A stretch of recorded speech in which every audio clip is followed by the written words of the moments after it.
Bonsoir. Nous allons étudier ensemble deux paragraphes concernant le danger le plus imminent de notre nation, donc à quoi il faut faire essentiellement attention, et surtout dans ces périodes critiques de guerre. Alors,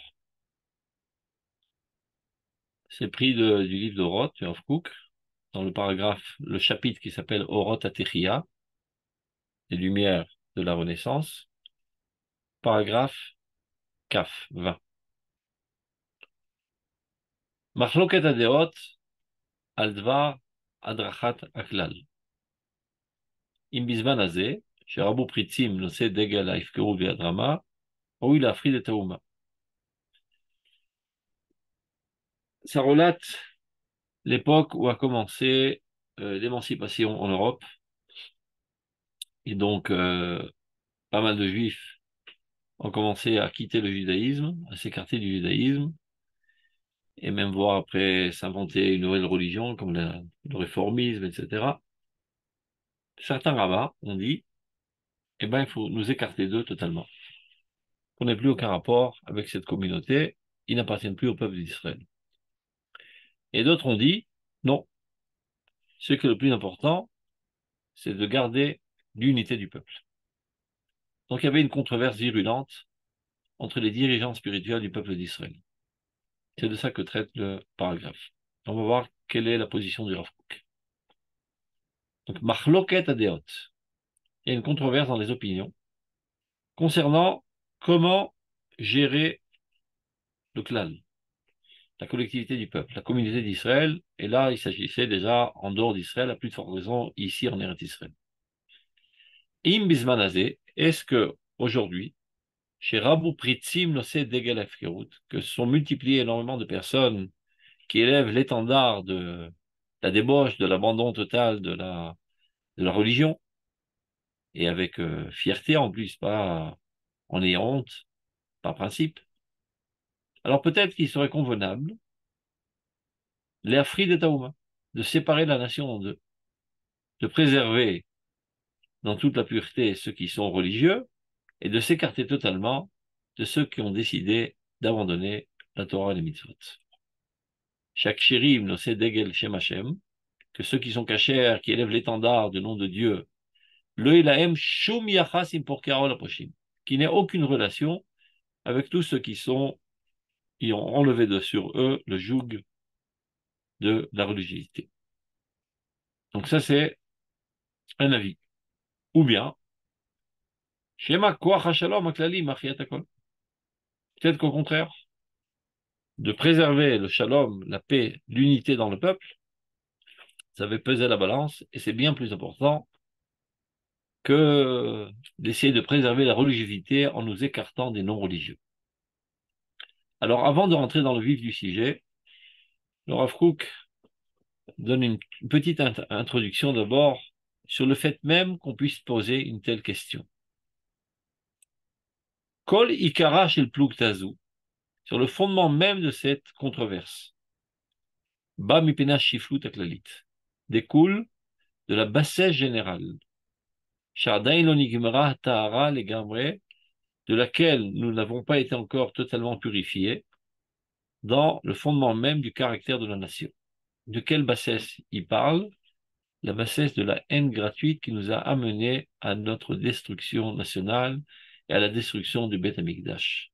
Ça veut dire que nous sommes encore affectés de cette maladie horrible de la haine, et étant contaminés de cette haine des Juifs envers les Juifs, on en vient à poser de telles questions bizarres. Donc, c'est-à-dire Dieu nous a envoyés en exil pour nous purifier de cette maladie, mais il s'avère qu'on n'a pas encore totalement guéri, bien que quand il écrit ce texte, c'est environ il y a 100 ans, donc c'est après déjà 1900 ans d'exil, 1900 ans d'hôpital pour guérir de la maladie gravissime de la haine. Il s'avère qu'on n'a pas été encore totalement purifié, il y a encore en nous des séquelles de la maladie. Mitzat Rotzilun Nafsha, c'est-à-dire au moins, du moins dans son apparence extérieure, Mais soyons quand même optimistes, la nation est en train de se purifier petit à petit. Donc pour conclure, pour ceux qui viennent d'arriver, controverse, comment réagir lorsqu'on voit que le peuple d'Israël, une bonne partie surtout, abandonne la Torah des mitzvot? Est-ce que les pieux doivent s'en écarter et élever des barricades et ne plus avoir aucune relation avec eux? Deux opinions dans l'Exode d'Israël. Il y en a qui disent oui, parce qu'il faut préserver la religion. Donc sauvons ce qu'on peut sauver, si on ne peut pas sauver tout le peuple. Et d'autres qui disent au contraire, l'unité du peuple est bien plus importante. Et là, on en vient à essayer de comprendre quelle est la position du Rav Kook. Ben, avant de rentrer, d'abord il dit que le fait même qu'on pose cette question, c'est basé sur une maladie de laquelle nous n'avons pas été encore totalement guéris, malgré les souffrances de l'exil, car nous avons été envoyés en exil, qui est un hôpital, pour nous guérir de la maladie essentielle, qui était la haine gratuite. Il s'avère qu'il y a encore des séquelles de cette maladie. Mais, au prochain, on va en se guérissant. Bon, maintenant, il rentre dans le vif du sujet. Et les Akatot. Donc, ces deux groupes. D'un côté, les bergers d'Israël, les Talmidei Chachamim, qui pensent que pour sauver la Torah, il faut couper la nation en deux, et d'autres qui disent non, il faut garder l'unité du peuple. Et les Akatot, donc ces deux groupes, ensemble, Inan beze bemadrigat shtaim nashim zonot shebaou el shelomo. Eh bien, ceci nous rappelle exactement l'histoire qui est contée dans la Bible, que deux femmes étaient venues chez le roi Salomon. Et pourquoi ils sont venus chez le roi Salomon? Eh bien, parce que elles avaient dormi l'une à côté de l'autre avec leur petit enfant, et voilà que l'une d'entre elles, son fils est mort. Alors, qu'est-ce qu'elle a fait, celle qui a perdu son fils? Elle a profité que l'autre était endormi, elle a interchangé les enfants pour dire que c'est le sien qui est mort et celle qui la tient dans ses bras aujourd'hui, c'est le vivant. Donc, elle se réveille, l'autre elle commence à reconnaître son fils, elle dit, mais ben non, c'est le mien qui est le vivant, c'est le tien qui est mort. Et l'autre il dit, mais non, c'est le mien qui est vivant, c'est le tien qui est mort. Quoi faire, quoi faire, quoi faire? On va chez l'homme le plus intelligent du monde, chez l'homo. Il dit, eh ben, j'ai une idée ingénieuse. On apporte une épée et on le coupe en deux. Et chacun recevra la moitié. Alors lui, il dit, ah, très bonne idée. Et l'autre, il dit, non, non, non, non, ne le tuez pas, donnez-lui l'enfant. Shlomo dit, c'est elle la vraie mère. Alors regardez dans le texte. Après, on va voir le parallélisme avec la question qui se posait précédemment.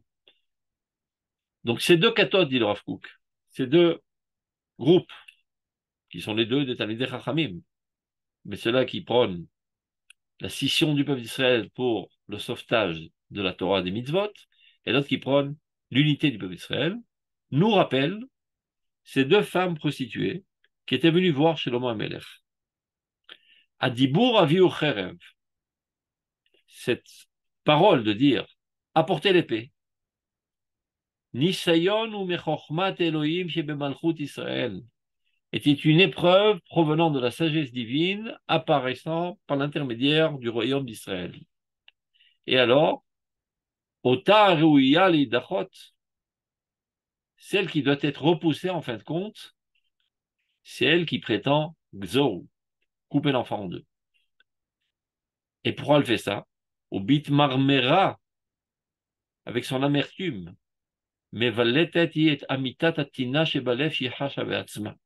elle ne fait qu'exprimer la véritable rancœur ou haine qu'elle a dans le cœur et le désespoir qu'elle a dans le cœur, qu'elle ressent au plus profond d'elle. Et donc, elle ne peut pas envisager que elle, son fils est mort, et que la seconde, son fils n'est pas mort. Alors, si c'est comme ça, que tous les enfants meurent. C'est Kol Inyana, tout ce qui l'intéresse, Gamli, mais Gamlach Loïr. Si déjà mon fils est mort, bien que le tien aussi il meurt. Xorou, couper l'enfant. Qu'est-ce qu'il veut dire par là, l'arabe? Akadosh Baruch Hu a insufflé dans la tête de Shelomo cette tactique pour déceler qui est la vraie mère. Et donc, Shlomo le dit, Peruach HaKodesh, et c'est comme ça qu'on repère qui est la vraie mère. Celle qui dit couper, ce n'est pas la vraie mère. Celle qui dit laissez-le vivre, quoi qu'il arrive, même si je le perds, moi, ça c'est la vraie mère. Et lorsque cet événement a eu lieu, à Em Rahmania, la mère qui est la mère miséricordieuse, Emma Emet, la mère de la vérité, elle s'exclame, elle dit, Snula Taïlodachai, donne-lui l'enfant vivant. Ve'amet altemiteu, l'essentiel, ne mettez pas cet enfant à mort. Et alors, il y a une voix céleste qui retentit, Ruach HaKodesh Sovachat, Snula Taïlodachai, Imo. Donne-lui à elle l'enfant vivant, c'est elle sa véritable mère.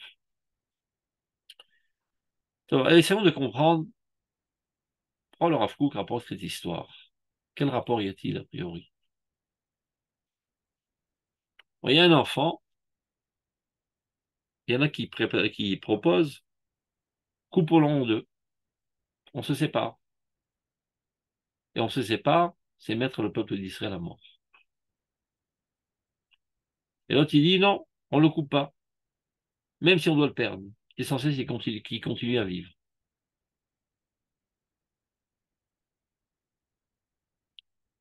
Et Akadosh Baruch Hu, du haut de ses cieux, tranche.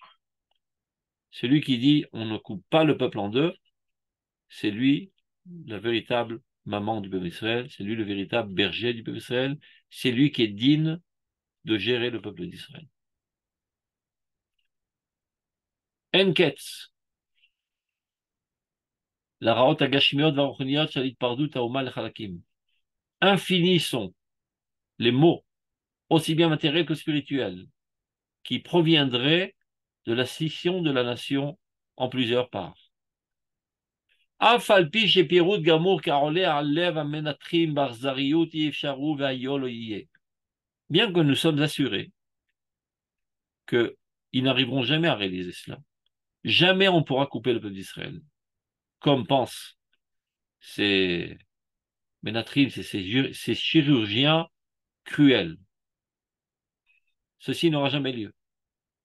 Zoti mamash marshava shel arvoda zara klalit. Qu'une telle pensée ignoble puisse effleurer la tête de ces rabbins, dit le Rav, c'est une pensée d'arvoda zara. De même qu'Akadosh Baruch Hu echad, goy echad ba'aretz. Shema Yisrael Hashem Elokeinu Hashem echad. Ve goy echad. Celui qui pense séparer le peuple d'Israël en deux, c'est comme séparer la divinité en Dieu, en deux. Nous sommes assurés que ceci ne se réalisera jamais. Ils peuvent faire ce qu'ils veulent, ils peuvent essayer de laver les cervelles des gens. Dieu ne laissera pas une telle chose ignoble se réaliser. Comme le dit le Passouk, Asher atem omrim hayon yek agoyim kemishpachot haratzot lesharet etz va'aven hayani neum Adonai Elohim im lo biyad chazaka ubezroa netuya ubechema shefucha im lo chalechem. Alors essayons de voir quel rapport entre ce Passouk et ce qui a été traité précédemment. Le Passouk dit la chose suivante, c'est dans Yecheskel. Ce que vous prétendez, soyons comme les goïms, comme les familles des terres, c'est-à-dire comme les autres nations, en servant le bois et la pierre. C'est amusant ça. Le bois et la pierre, ça nous rappelle le bois de la croix et la pierre de la Mecque. Chayani, Dieu, je jure, Dieu Hashem Elohim, Imlo Beatrasaka, si ce n'est que par une main puissante et avec un bras étendu, et avec une colère déversée, je régnerai sur vous. Qu'est-ce qu'il veut dire par là? Chez les goïms, qu'est-ce qui caractérise leur cristallisation? Qu'est-ce qui fait qu'un peuple est un? Ben, c'est un idéal commun.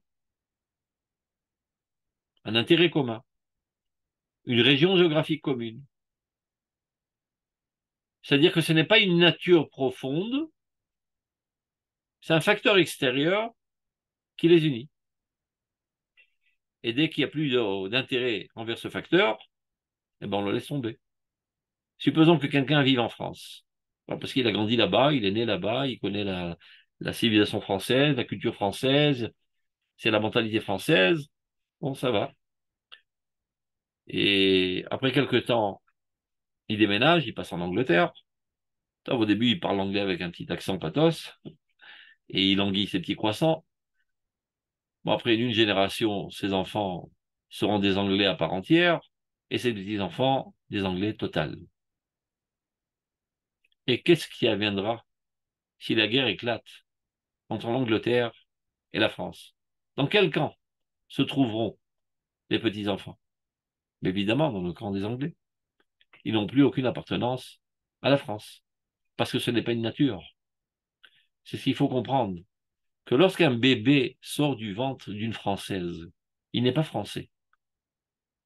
C'est un individu de l'humanité, qui, du fait qu'il vive en France, il y a une couche superficielle de vernis qui vient lui donner une nuance spécifique appartenant à cette nation. Mais ce n'est pas sa nature.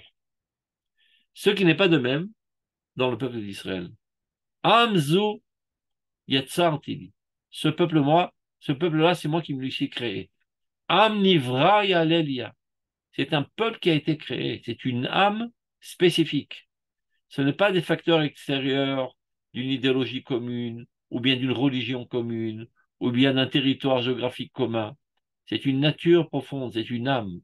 Un enfant qui sort du ventre d'une femme juive, il est juif. Comme un enfant qui sort du ventre d'une chatte, il est chat. Ça ne dépend pas de son libre arbitre, ça ne dépend pas de ses idéologies, ni encore de ses comportements, c'est une nature. Seul le peuple d'Israël, c'est une nature. Tous les autres peuples, ce ne sont pas une nature. Selon les sources de la Torah, ça s'appelle Saré Haratzot. Dans le monde céleste, il y a les princes des pays. Ça veut dire que quelqu'un qui grandit en France, il est sous l'influence d'un ange dans le monde céleste qui lui donne un certain caractère. Mais l'ange n'est pas un créateur. Donc il n'est pas créé français, il est créé fils de l'humanité. Ça veut dire, son essence la plus profonde, la plus réelle, c'est qu'il est fils de l'humanité. Deuxième nature, très, on va dire superficielle, une petite couche de vernis, c'est le fait qu'il soit français. Et qu'est-ce qui fait qu'il est français? C'est qu'il a des dénominateurs communs avec les autres Français. Il a il vit dans la même zone géographique. Il a la même culture, le même tempérament, etc. Mais ce ne c'est pas sa nature profonde. Et il peut avoir la même religion. On va à l'église, et la Noël, etc., etc. Tout ça n'est pas la nature profonde. L'identité, ce n'est pas le comportement, ce n'est pas les conceptions, ni encore les aspirations, ni encore la religion. L'identité, c'est la nature. Nous sommes béné Abraham, Yitzhak et Yaakov. C'est ça notre nature. Après, vient mon cher Rabbeinu, quelques générations après, vient nous expliquer comment on est censé exprimer de manière fidèle cette nature. Ça, c'est la religion. Mais ce n'est qu'une expression. Ça veut dire, ce n'est pas l'expression qui crée la nature, mais la nature qui est censée s'exprimer d'une manière bien exacte, qui est les mitzvot, etc. Si un goy met les tefilines, ça n'a aucune importance. Ça ne sert à rien. Si un chat commence à aboyer, c'est pas pour autant qu'il va devenir chien. C'est un chat avec un problème psychique. Mais c'est un chat. Un juif est juif. C'est sa nature, c'est son âme. C'est pas parce qu'il adhère à une conception, à une religion, à un intérêt politique, quel qu'il soit. Donc, dire Kadosh Baruch Hu, Asher atem omrim, si vous prétendez vouloir être comme les autres nations, c'est-à-dire que votre dénominateur commun, c'est un facteur extérieur, et alors, quand les facteurs ne sont plus adéquats les uns avec les autres, on se sépare. Toi, tu es de droite, moi je suis de gauche, on n'appartient plus au même collectif. Toi, tu es un pacifiste, moi je suis un militariste, on n'appartient plus au même collectif. Toi, tu es religieux, moi je ne suis pas religieux, donc on n'appartient plus au même collectif, si c'est fondé seulement sur un acquis humain, sur un effort humain. Donc, dis à Kadosh Baruch Hu, si vous allez dans ce sens, de vouloir ressembler au Goïm, ça veut dire que la nation d'Israël soit définie par des facteurs extérieurs comme la géographie, les aspirations, les conceptions, les comportements, la religion, eh ben, je régnerai sur vous, biat chazaka ou bezoan netouya, ou bechema shefucha, en déversant ma colère sur vous pour bien vous faire inculquer dans le crâne que vous êtes un. Vous pouvez rêver de penser que vous êtes divisé avec toutes sortes d'argumentaires religieux, idéologiques, etc., etc.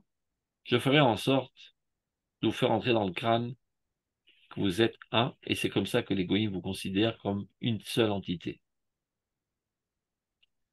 Si on veut imaginer un petit peu, imaginons, supposons, je sais pas, 5 ans avant la Shoah. Alors il y a un juif bien religieux qui va au Stibler tous les jours, il étudie la Torah, etc. Et un juif assimilé, et qui dédaigne et méprise cette juiverie religieuse. Et lui, il est proche du gouvernement, il est apprécié par les goïms, etc. Il se sent comme un goïm. Et il y a, comment dire, une sensation d'écart total entre ces deux juifs. L'un ne se considère plus comme juif, l'autre se considère comme juif, et celui qui se considère comme juif considère l'autre comme non-juif. Et voilà qu'ils se sont disloqués parce qu'on n'a pas la même idéologie, on n'a pas la même manière de voir les choses. Et 5 ans après, voilà qu'ils se retrouvent les deux ensemble, en train de faire la queue pour rentrer dans les chambres à gaz. Emloch alechem bechema shefucha, dit Akadosh Baruch Hu. Je régnerai sur vous avec un déversement de colère pour que vous compreniez que votre unité est bien en-delà de tous vos pseudo-dislocations fondées sur des idéologies ou des compréhensions, des aspirations ou bien des comportements religieux. Ou Kochol Marshava, chez la Vodazara, Imachriva Modiva. Cette pensée ignoble de supposer vouloir séparer la nation, soi-disant pour protéger la Torah et les mitzvot. Elle est destructive et elle est douloureuse. Bien qu'elle ne se réalise pas et qu'elle ne se réalisera jamais. Dieu ne laissera jamais une telle chose ignoble se réaliser. Et pour ce faire, il est prêt même à user de remèdes virulents, de remèdes très douloureux pour nous amener à cette prise de conscience qu'en-delà de toutes les divisions au niveau conceptuel et comportemental, nous sommes d'abord avant tout une seule âme. Et les goïms qui n'ont pas cette âme repèrent l'âme d'Israël et la haïssent. Et c'est ça qui nous aide parfois, malheureusement, à nous réunir. Plus encore, ce qu'il faut comprendre, et ça on va voir encore plus dans le paragraphe prochain, Yesod Sitkat Atadikim, le fondement de la justice des justes. Bechol Dorvador, à travers toutes les générations. Nitmachu Gamken Aleder Reshaim, est supporté, et encouragé, et renforcé par les Reshaim. Comment ça? Comme si que les tzadikim avaient besoin des Reshaim. Que sans Reshaim, ils ne pourraient pas exister. C'est-à-dire au niveau de la collectivité de la nation, s'il n'y avait que des tzadikim, on entend là par tzadikim des gens totalement spirituels, qui ne ressentent aucune approche avec le monde matériel. Et Reshaim, pas d'Afka, des gens méchants et crapuleux. C'est des gens qui sont beaucoup plus attirés par la matérialité et non pas la tête dans les grands idéaux, etc. Mais ça peut aller, dans l'arc-en-ciel, jusqu'à les pires brutes et les pires salauds. peut aussi contribuer à l'avancement des choses. Donc il dit comme ça, Yesod Tzidkat Tzadikim, sur le fondement des tzadikim. Sur quoi ils reposent les tzadikim? Quel est le socle sur lequel ils reposent? C'est le Rishaïm. Shi'im kol rishatam, qui malgré toute leur rishout, toute leur méchanceté, leur grossièreté, leur saleté de personnalité, mais là le Rav dit, mais quand même une condition. Kol zman shem dvukim bechefetz libam lichlalut hauma, tant qu'ils sont très proches dans le désir de leur cœur, de la collectivité de la nation, c'est-à-dire qu'ils portent un intérêt chaud et fort envers la nation d'Israël, Alehem ne'emar ve'amecha kulam tzedikim. À leur propos, il est dit, ve'amecha kulam tzedikim. Ton peuple, ce sont tous des tzedikim. C'est-à-dire la condition pour entrer dans cette définition, d'être considéré comme tzedikim, la condition sine qua non, c'est de désirer le bien de la nation. Alors, ils ne comprennent pas en quoi le bien de la nation, c'est de mettre les tefilines, le bien de la nation, c'est d'étudier la Torah, le bien de la nation, c'est d'avoir des traits de caractère nobles. Ça, ils ne le comprennent pas. Mais ils peuvent comprendre que le bien de la nation, c'est d'avoir une économie forte. Le bien de la nation, c'est d'avoir une sécurité bien développée. Le bien de la nation, c'est d'avoir d'abord tout un pays avec son indépendance et d'avoir notre fierté nationale et d'arrêter d'être écrasés comme des fourmis par les goïms. Et pour ce, ils sont prêts à se dévouer corps et âme et d'y laisser leur peau.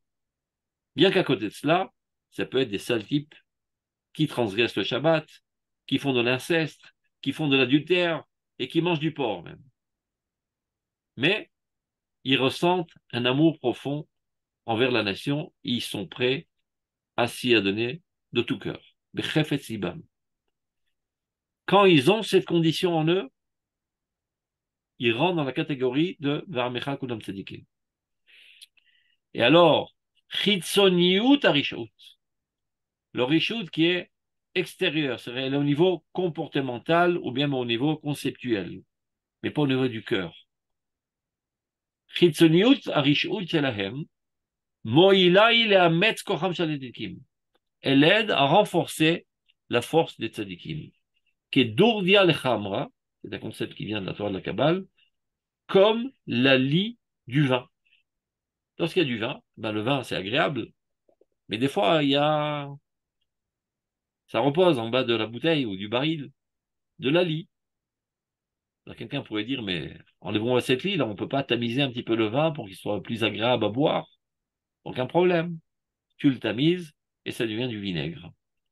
Pour que le vin soit bon et de bonne qualité, il faut laisser la lie dans le vin. Dans la collectivité de la nation, qu'on considère comme un baril de vin, disons, eh ben, il y a le vin pur qui flotte en haut et la lie qui doit être en bas. Mais on ne peut pas s'en débarrasser. Si tu arrives à la conclusion que pour qu'il y ait un meilleur vin, tu décides de te débarrasser du vin, de la lie, eh ben, tu n'auras pas de vin, tu auras du vinaigre. Donc ce qui donne le fondement pour la continuité du bon vin, c'est la lie. Pour que les tzadikim puissent continuer d'œuvrer et d'améliorer ce monde, il faut qu'il y ait dans ce monde des gens très terre-à-terre et très matérialistes qui se soucient des besoins élémentaires. Comme dans l'organisme. On va dire le centre d'intérêt le plus noble, le plus important de la personnalité, évidemment, c'est l'esprit. Et quelle est la demeure de l'esprit? Eh ben, c'est le cerveau. Tu vois, il se tient en haut, il est bien protégé dans son crâne, avec un liquide pour ne pas qu'il y ait trop de tremblements et qu'il en arrive à toutes sortes de problèmes cérébraux. Oui, mais le cerveau, il peut se la jouer comme ça, snob en étant tout en haut. Mais s'il n'est pas alimenté d'oxygène constamment par les poumons et de sang par le foie, etc., eh ben, il ne pourra pas non plus trop réfléchir à des concepts abstraits et idéaux. Donc, il faut qu'il y ait un entretien constant des aspects plus élémentaires et bas du corps pour que l'esprit puisse réfléchir à des idéaux nobles et sains et purs. Ainsi dans la nation entière. Si on n'avait que des spiritualistes, eh ben personne ne se soucierait des besoins élémentaires, d'être nourri, d'être en sécurité, de développer des structures médicales, etc., etc., et tout le peuple aurait disparu. Donc, Tzidkat Tzadikim, Bechol Dovador Nitmach Aleder Rishaim. Donc, à Piroud Amedoumé, cette opinion totalement imaginaire de vouloir disloquer la nation, Choter ou Tachat Yesod Hakdusha Kula, met en danger l'existence même de la Kedusha. Peuvent faire effondrer totalement le bâtiment extraordinaire de la Kedusha qui repose sur ses fondations des gens matérialistes dans le peuple. Kema Amalek. Et là, le Rav là, ne se met pas des gants. Il dit que ces rabbins-là qui préconisent de couper la nation en deux sont Amalek Mamash. Kema Amalek. Chez Zanav et Tanechashalim. Il venait derrière le peuple d'Israël, il rentrait la main dans les nuages et il tirait les Juifs. Plité Anan. Celui-là, il n'est pas des cons, on le prend pour nous, on le fait sortir de clan d'Israël. Démasser Amalek, de vouloir sortir des Juifs de clan d'Israël. Plité Anan. Shalach Yadav Vishlumav, Hilel Berito, et c'est comme ça qu'il a profané l'alliance qui était avec le peuple d'Israël, entre le peuple d'Israël et Dieu. Donc, une fois qu'on a parlé, est-ce que c'est clair jusqu'à présent? Il y a des questions, des objections, débats? Non, personne ne parle. Mais bonjour Rav, C'est qui? une ou deux Est-ce que tu peux questions. te présenter? Et s'il y a Ah. devant la caméra, ce sera encore mieux. Alors caméra, c'est bon. Je te vois Euh, pas quand tu si, t'appelles. c'est bon. Voilà. Tu t'appelles Là. comment? Sylvain Veller, Shlomo. Voilà, on se Ah, connaît, on se Annie connaît. Veller. Annie et Sylvain, Ah voilà. voilà, je te vois maintenant. Vas-y, pose ta question. Alors, la question, c'est ça. Euh, on sait par exemple qu'en France, en ce moment, ils parlent qu'il ne faut pas importer le conflit israélo-palestinien en France, en disant que eh ben, il n'y a rien à voir entre les Juifs de France et les Israéliens. Donc, il n'y a pas de raison de tomber sur les Juifs de France parce qu'on a des problèmes avec les Israéliens.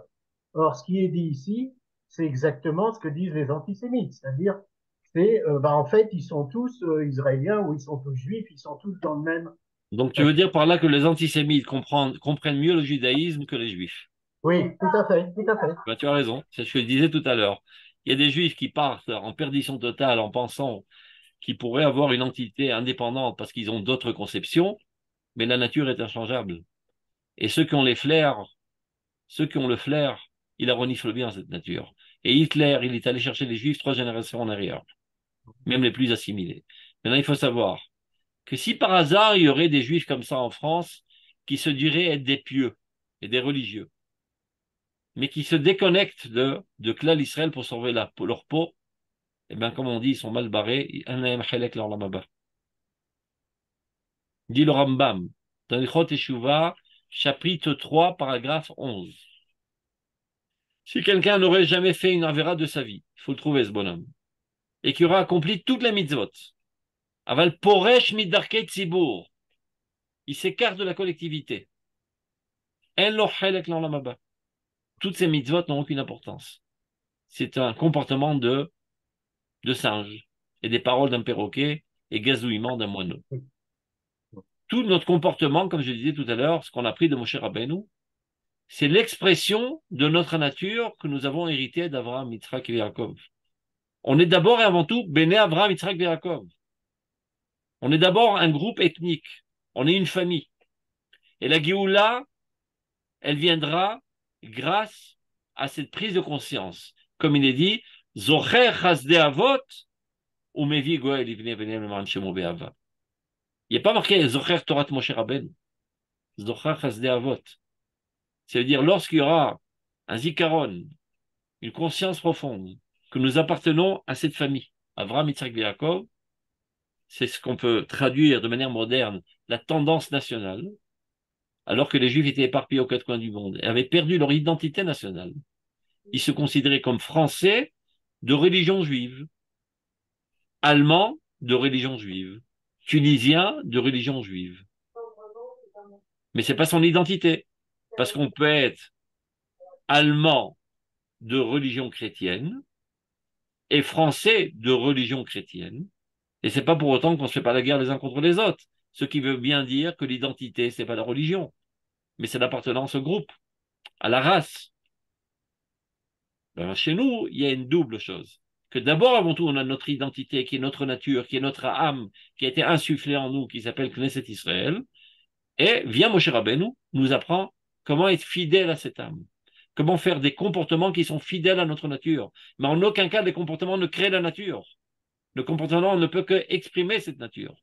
Donc, si toi, tu t'écartes de cette compréhension que tu appartiens à ce peuple, et même tu le dédaignes, dis moi, j'ai une relation directe avec mon Dieu. Et ces juifs-là qui sont pas très religieux, etc., c'est pas moi. Alors, comment ça s'exprime du point de vue émotionnel, dit le Rambam? Lo samer besimchatam, velo mitarne betarnitam. Ni les joyeux lorsque le peuple d'Israël est en joie, par exemple après une victoire rayonnante, ni il est attristé quand le peuple d'Israël est en malheur. Ça lui fait ni chaud ni froid. Il est bien installé dans son resto à Montmartre et mange un bon fricassé et la vie est belle.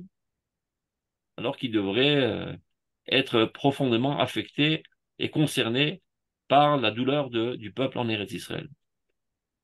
Je suppose que ça n'existe pas. Bon, je vais être optimiste. Mais s'il y a quelqu'un qui est comme ça et qui se dit être un religieux et un pieux, mais qui sache qu'il perd son temps pour rien parce que de toute façon, le Gan Eden, il ne le verra pas. Je ne veux pas dire où il va habiter, vous avez compris. Top, on continue. Je suis tout à fait d'accord. J'aurais une autre petite remarque, c'est que quand on a parlé du jugement de Salomon tout à l'heure, Oui. il est sûr que les deux personnes qui étaient jugées étaient juives, vraiment juives, 100% juives. Mais à l'heure actuelle, par C'est pas exemple, le parallélisme, là, c'était l'enfant. oui, Ça veut dire, mais- il y a un groupe qui dit cet enfant c'est le mien, et l'autre il dit non, c'est le mien, et c'est moi qui veux juger de son avenir, et pour le mieux, il faut que je le coupe, pour protéger au moins une partie de l'enfant. oui, L'autre il dit mais non, on le laisse ensemble. les deux mères étaient juives. Les deux mères Ouais, étaient. Nahon, là Là, par aussi les deux exemple, rabbins sont juifs. ouais, moi j'ai vécu aux États-Unis un petit peu, et donc là-bas, quelqu'un brusquement peut dire, ah ben tiens, ça me plaît, je suis juif. Donc, et comme ça, il peut changer, hein. Je ne dis pas que c'est définitif, C'est ce mais que je il peut disais tout à changer. l'heure, la judaïcité n'est pas un choix humain, n'est pas le fruit d'un effort. D'ailleurs, et sur ça arrive tout de suite la question du giour, qu'on appelle très mal en français par la conversion. On ne peut pas se convertir. On peut convertir des dollars en euros, mais on ne peut pas convertir un goy en juif. Alors c'est quoi la conversion? C'est quelqu'un qui a toujours été juif. Son âme était au mont Sinaï. Et que Dieu a fait en sorte, à travers l'histoire, que cette âme qui était au mont Sinaï, tout d'un coup, elle atterrit dans une ovule fécondée dans le ventre d'une femme goy. Mais son âme est juive. Et il se sent pas bien dans sa peau, comme on le dit. Et il sent une attirance vers le peuple juif. Toute sa vie, il est en quête de retourner à son essence première, qui est le peuple juif.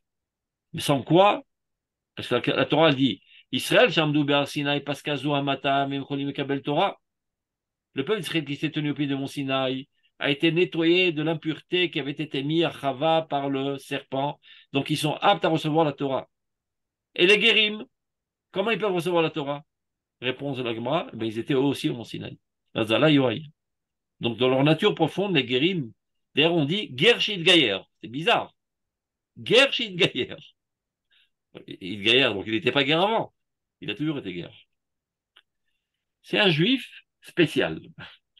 C'est une âme qui volait dans l'atmosphère, qui était en stand-by, et un beau jour, Dieu l'a fait parachuter dans un corps goy.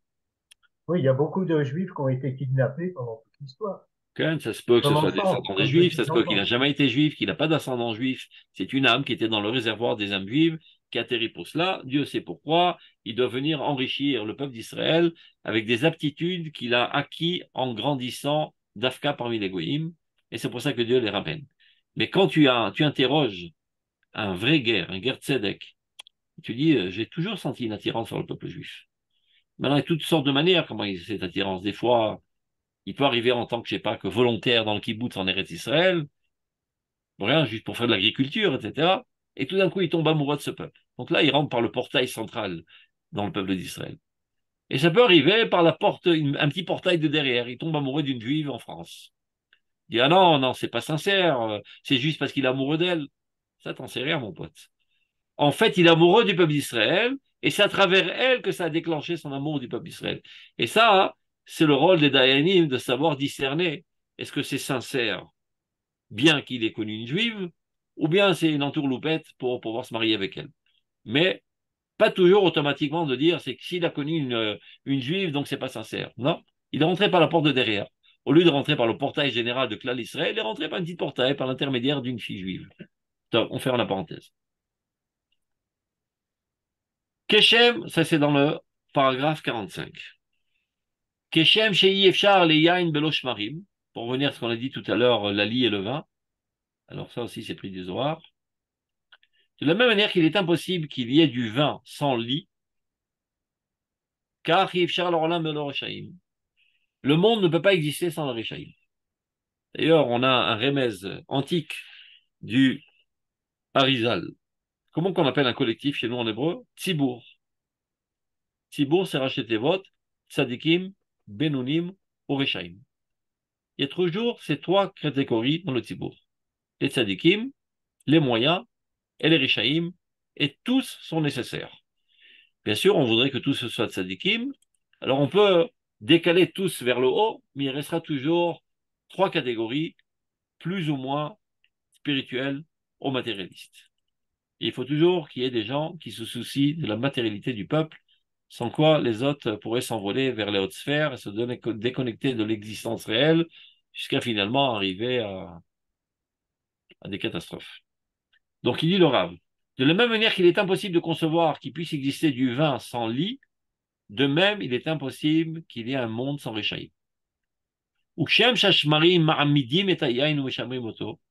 De la même manière que les shmarim, ce sont eux qui protègent le vin, et même qui lui donnent une, euh, une vigueur et un meilleur goût, et le protègent de devenir du vinaigre, car, exactement de la même manière, Aratson agas, les volontés grossières des Rechaim, Gorem Kium Vemda les Shifat Achaim Kulam, ceux qui permettent la continuité de la vie de tous.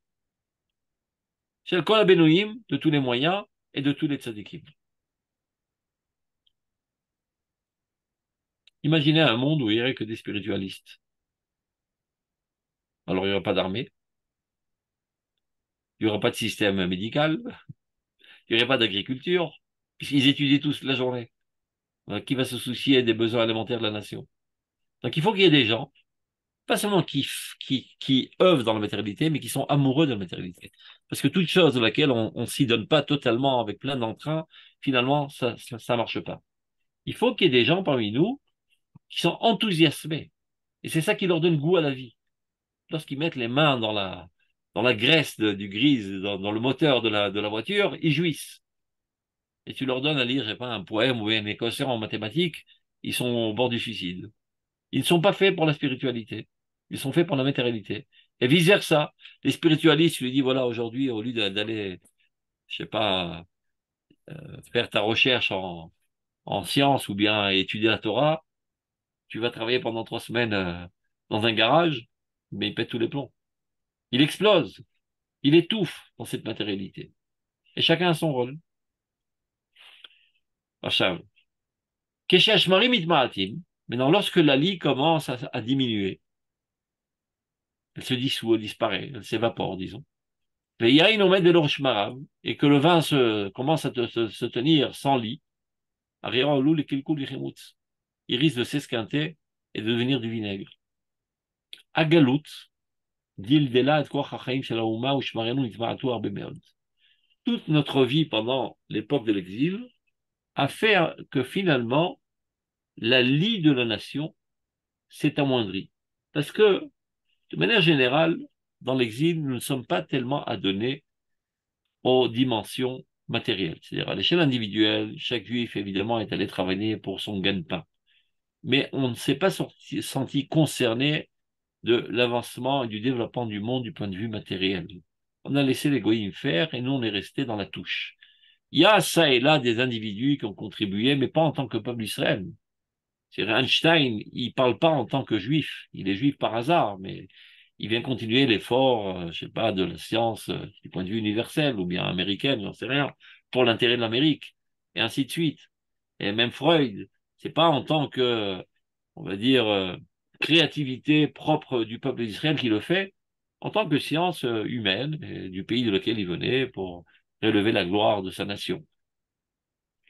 Mais le peuple d'Israël en tant que peuple ne s'est pas donné à la construction du monde matériel. Donc petit à petit, l'aspect matériel de la nation est allé en s'asséchant et l'accent a été essentiellement mis sur la spiritualité. C'est-à-dire, si on veut faire une caricature, avec quoi le peuple d'Israël revient après 2000 ans d'exil? Avec une bibliothèque. Dans son baluchon, ben, il n'a pas rapporté avec lui des inventions scientifiques, etc. Il apporte des Midot Tovot, la crainte de Dieu, de la Emouna, et une bibliothèque très, très, très, très développée sur l'étude de la Torah. Donc, essentiellement, nous sommes adonnés à la spiritualité. Nous avons presque totalement mis de côté toute activité matérielle. Donc, on risque d'être en danger de mort, parce qu'il n'y a plus du tout d'emprise dans le monde terrestre concret. C'est ce qu'il est en train de dire. À Galout, l'exil a appauvri la force de la vie, les forces vives, normales, de la nation. Ushmarenu et notre lit, nitmaratu arbe meod, se sont énormément diminués. Sakana à tel point qu'il y a un danger vital pour la nation, par manque d'approche du monde grossière, grotesque, matérielle. On est devenus des fantômes qui vivons dans la stratosphère spirituelle. Et on n'a plus d'approche avec la vie bien grasse, bien grossière, bien épaisse. Arouza Bemimiut, qui a une emprise dans même l'animosité, dans la bestialité, ou Bahadama, et dans la terre, Veshkiata Khubrit, et du fait qu'on est absorbé même par les aspects terrestres. Tout ça, on s'est un petit peu déconnecté, on a commencé à volatiliser dans la stratosphère. Vous n'avez qu'à voir, mais même la lecture de la Torah a pris une approche très, très, je dirais, métaphorique. Un rabbin de communauté en France est très mal à l'aise quand il arrive à la paracha de Kitetse. Kitetse la Mechama Loivecha, de quoi ça traite? Quand tu sortiras en guerre contre tes ennemis. Et comment ça, un juif qui fait la guerre? On n'a jamais vu un juif faire la guerre. Un juif, il met les tefilines, un juif, il lit les télim, un juif, je sais pas, il fait ses midotes. La guerre, les soldats, c'est les grosses brutes, c'est les goïms, c'est pas nous. Non, mais c'est marqué noir sur blanc, donc qu'est-ce qu'il va faire? Donc il n'a pas le choix que d'aller lire le deuxième sens.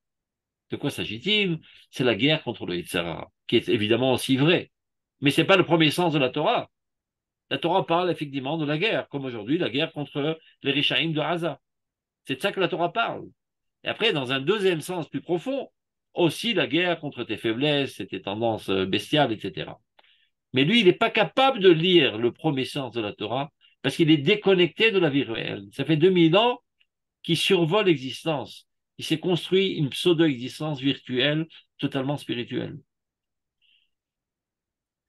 À Kiyum Bagola, notre existence dans l'exil, ou Kiyum Rasouk, c'est-à-dire on est totalement écrasé, écrabouillé. Vezea Kiyum Amedullal, cette existence si appauvrie, Shouchidalon Yeter Mavaya, qui est plus non-existence qu'existence, a pu continuer de rouler de cette manière un certain temps. Si vous voulez un exemple, c'est comme si que, vous savez, dans la voiture, il y a l'alternateur qui constamment, par le mouvement du moteur, crée de l'électricité et l'emmagasine dans la batterie. Supposons qu'il n'y a plus d'alternateur. Il est mort en route. Ben, la voiture continue à rouler encore un peu. Parce qu'elle puise l'électricité dont elle a besoin de la batterie. Mais à un certain moment, tout va se vider. Et la voiture arrête, et elle est morte. Tu ne peux plus continuer à rouler. Lorsque nous étions en Eretz Israël, on s'est adonné énormément à la matérialité, même plus qu'il en faut, pas seulement la matérialité, on a même sombré dans les saletés les plus horribles de la matérialité. Donc on a pris avec nous, dans notre batterie, énormément de réserves. Et nous avons vécu sur ces réserves pendant 2000 ans de matérialité. Donc, on s'est adonné totalement qu'à la spiritualité. On a arrêté de créer constamment de la matérialité puisque on n'avait pas l'occasion et la possibilité. De toute façon, même l'égoïsme ne nous le donnait pas. Donc, on a vécu sur la batterie. Jusqu'à qu'arrive à un certain moment, on est en danger de mort. On n'a plus d'électricité, le peuple va disparaître. Donc, Aya et Charloli, ma chère Ezem et cher Zman, ça a été possible de vivre un certain temps en exil sans aucune approche avec la matérialité. Gam bechoser shmarim, avec le manque de lit. Kefia echar, c'était un besoin, on n'avait pas le choix, Dieu nous envoie en exil et c'est tout ce qu'on peut faire. Aval la kolzban, mais tout a un temps dans ce monde. Ça ne peut pas continuer comme ça de manière éternelle. Ou kvar kachalakor, on n'a plus de force. Nous sommes en danger de mort. Vakium atzmi, pour notre existence, pour continuer d'exister. Tover et tafkido, exige que nous remplissions ce rôle de recréer à nouveau de la vie. Veshivat Israël arzo, bishvil kiyumo atzmi ou meora mochrach. Donc il s'avère que le retour du peuple d'Israël sur sa terre, pour son existence, est un événement nécessaire parce qu'en revenant en Eretz Israël, ils vont à nouveau se réadonner à l'activité terrestre parce qu'il faut assécher les marécages, parce qu'il faut construire les infrastructures et les structures, et on pourrait dire même que ça donnait 99% du temps même à toute activité matérielle. Donc on va rapidement re-remplir les batteries de matérialité. Donc c'est un besoin vital. Et c'est pour ça que Dieu nous ramène d'urgence en Israël pour ne pas qu'on disparaisse en exil. Donc, c'est un événement nécessaire, indispensable. Le fait même qu'on vienne en Eretz Israël, c'est ça qui va créer à nouveau les shmarim. Dans les shmarim, c'est la lit, c'est pas très propre, c'est pas très pur, et c'est pas agréable, et ça se coince entre les dents. De qui s'agit-il? C'est quoi les shmarim? Arrêtons la métaphore, retournons dans le concret. Nosé Arisha, les porteurs de la richout.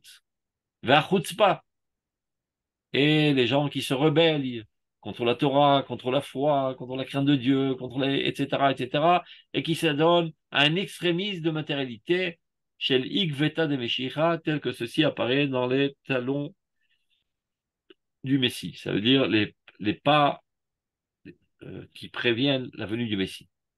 Achérir gaz kol lève les orphanes, que tout cœur est effrayé seulement à cette pensée quand il voit ce qui est en train de se passer. À l'époque du Rav Kook, c'était un militantisme extrémiste contre tout ce qui a une odeur de spiritualité et un militantisme très très fort pour le développement de la matérialité.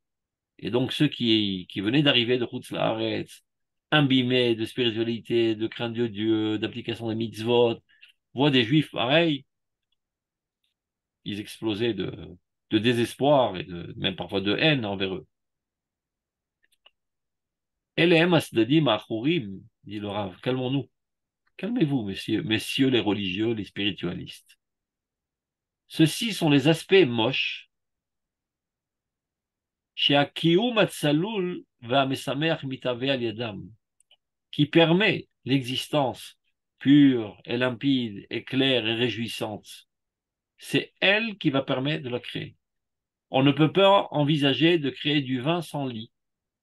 Le vin qui relate le roi HaKodesh, qui relate la Nevoua, ne pourra apparaître que lorsque d'abord, avant tout, il y aura de la lie. Donc, dans un premier temps, on doit créer la lie, qui s'est totalement qui a dissous pendant l'exil.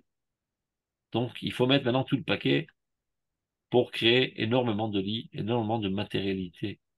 Et quand on s'adonne à la matérialité, très souvent, on oublie totalement la spiritualité et on glisse même vers les impuretés les plus sales, les plus grossières et les plus impures. Et ça fait mal. Il y a de la casse en route. Pas grave. Ce n'est qu'une époque provisoire, intermédiaire. Sauf un malach. Mais quelle sera la fin du processus? Shikua shmarim et achavit.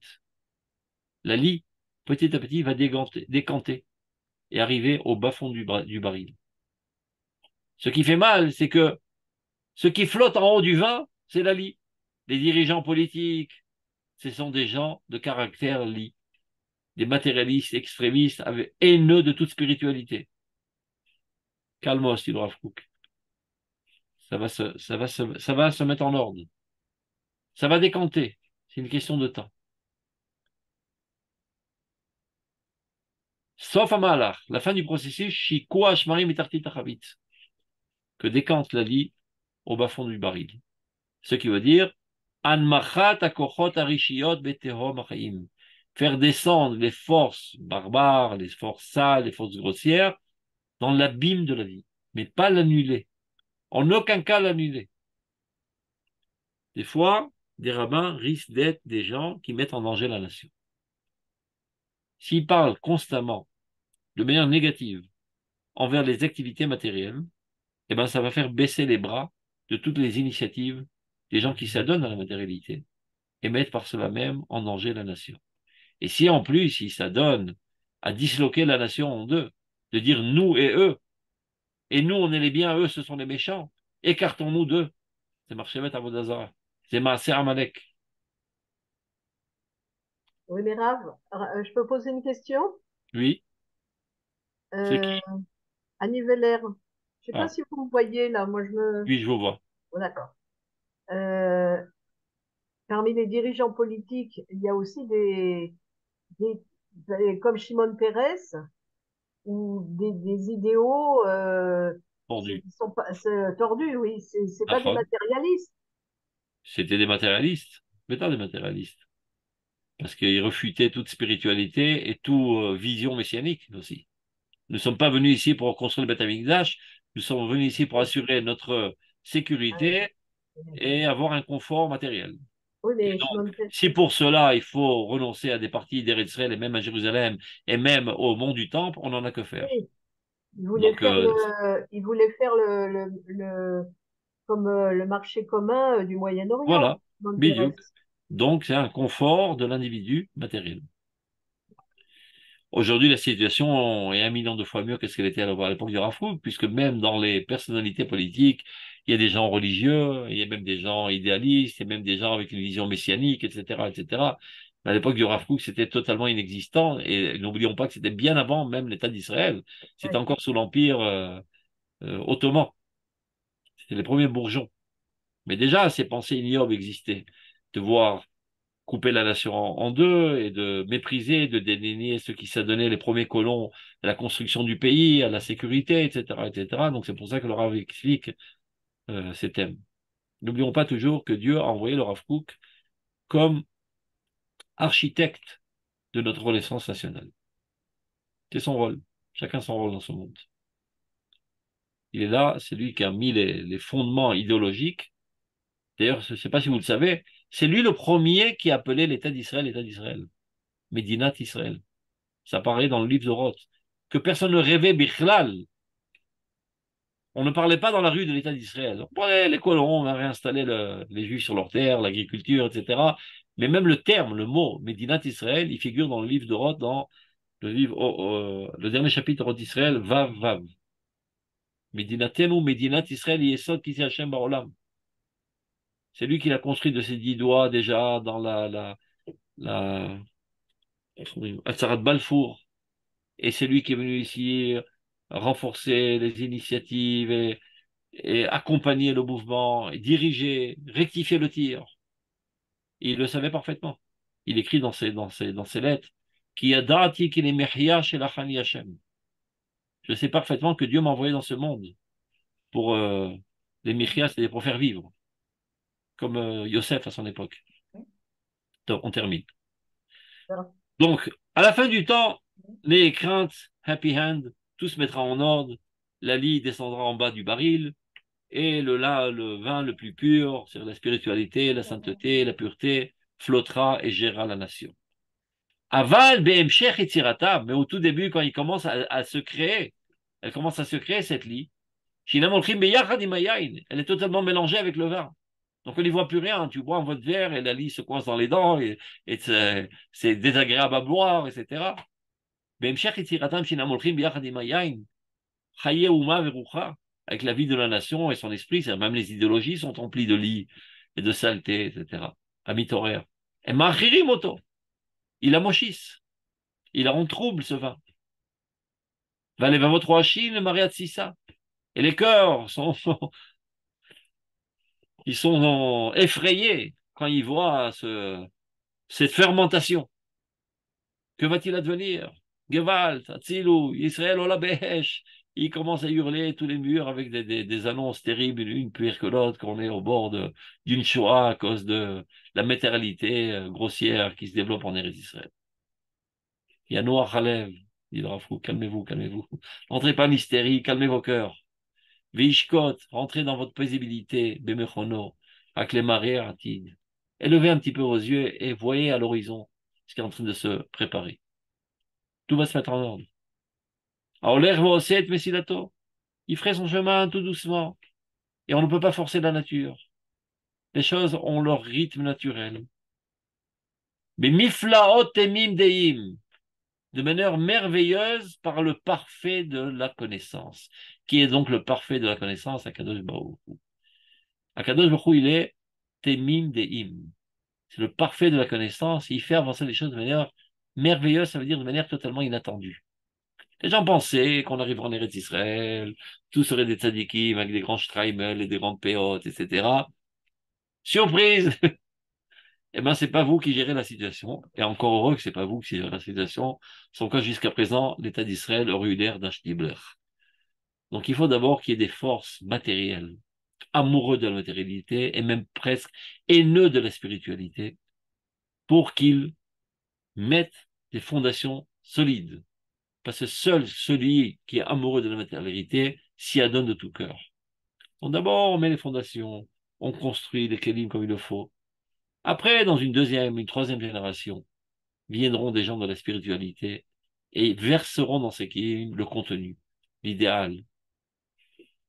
Miten taor mitamel echad. Qui est donc capable de faire sortir la pureté de l'impureté? N'est-ce pas l'unique Akadosh Baruch Hu? Et pour conclure, vous savez que Eretz Israël, elle s'appelle Eretz Zavat Halav Udvash, la terre dans laquelle coule le lait et le miel. À vrai dire, quand elle veut dire le miel, elle parle des dates. Mais elle aurait pu dire, la Torah, Eretz Zavat Halav Vetmarim, elle a dit Dvash. C'est Dvash Marim, c'est du miel de date. Pour qu'on pense de manière associative au miel de l'abeille. Quel type de spécifique dans l'abeille? C'est que c'est un animal impur, un insecte impur qui est inconsommable, c'est tamé. Et voilà que de son ventre sort quelque chose de tahor, le miel. De même, le lait. D'Israzal, le lait, ce sont le sang des règles qui se transforme en lait. Donc l'impureté se transforme en pureté. Et c'est ça le caractère d'Eretz Israël. L'abeille, qui est un élément impur, elle avale des aliments qui sont aussi impurs et qui sont avalés dans un insecte impur. Et on a un clave de manière générale, tout ce qui sort de l'impur est impur. Et voilà quelque chose d'extraordinaire. Sort de lui quelque chose de pur. Toutes sortes de juifs arrivent en Eretz d'Israël avec des conceptions idiotes, impures. Et Eretz Israël elle-même les transforme en pureté. Et ça, on le savait par avance, comme il est dit dans Yecheskel Amedvav, en venant en Eretz Israël, je verserai sur vous des eaux purificatrices et je vous purifierai. C'est la capacité d'Eretz Israël de transformer l'impureté en pureté, et tous nous réalisons qu'une seule nation. Et lorsqu'on comprend ça, on tient le coup face à tous les problèmes, face à toutes les crises, car nous savons que Netzar Israël lo Ishaker, l'éternité d'Israël est immuable, inchangeable, personne ne pourra jamais nous détruire, et cette Géoula, c'est une Géoula éternelle. Donc il pose la question, qu'est-ce qu'on risque? On ne risque rien du tout, nous avons une certitude d'Akadosh Baruch Hu, ou Banaech lo Teshakli od, tu ne perdras jamais tes enfants. Et Géoula Shlishit, en la sec. Cette Géoula n'aura jamais de fin et on est venu à la maison pour l'éternité, dans l'intention d'y rester pour l'éternité et de construire notre terre et d'évacuer d'elle tous les cafards et les fourmis qui nous dérangent avec du bon travail que sont en train de faire nos saints soldats d'Israël. Tov Tiobrim, Shabbat Shalom, portez-vous bien. Que tout תודה soit רב, שבת שלום Shabbat Shalom. ומבורך. יישר כוח. Oui. On se sent toujours un peu plus content après ce shiur. Baruch Hashem. Tranquillisé. Kol יישר tov. כוח. Shalom, shalom. Merci beaucoup. ברכה. Merci beaucoup. Shalom, Shabbat shalom. shalom. Shabbat shalom.